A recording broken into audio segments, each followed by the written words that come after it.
up, y'all? It's me, Sister Girl Tuesday, back at it again with another video. Back at it again with part 2 of the peach series. So I am making a series of videos where I use the star ingredient peach. Last time I gave you a drink recipe. Today I'm giving you a super simple one. It's a peach turnover. And y'all, you already guessed it. It's poppin'.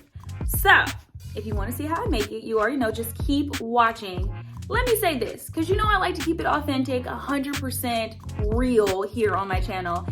You know, while I was doing this, I definitely learned a few things on how to do it better next time. I'll go ahead and share these pro tips with you now. 1, don't overstuff your turnover.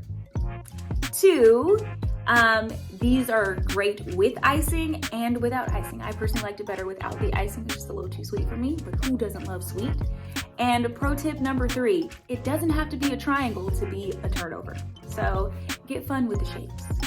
All right, y'all, you already know. Before you go, don't forget to like, comment, share, and subscribe, and I'll see y'all next time.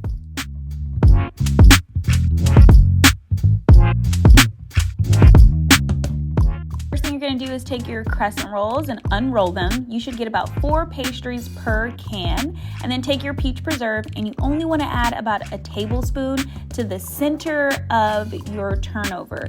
It's important that it doesn't get too far into the edges so you have plenty of room to seal the pastry.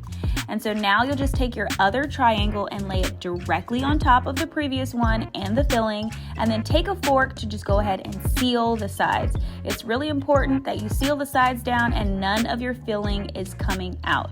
You don't want your pastry to explode when it's in the oven. And now these are gonna go in the oven that's been preheating at 375 degrees for about 10 minutes. While it's in there, let's go ahead and make our icing. So I'm using powdered sugar and some non-dairy caramel flavored creamer. And then you're just gonna mix those 2 ingredients together. It's really important that you have more powdered sugar than you do creamer.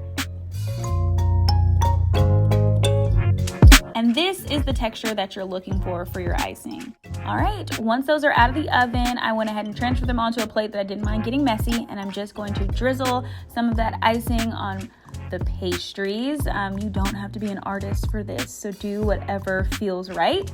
And then I just transfer them to a glass dish for serving. Let me know what you think in the comment section below.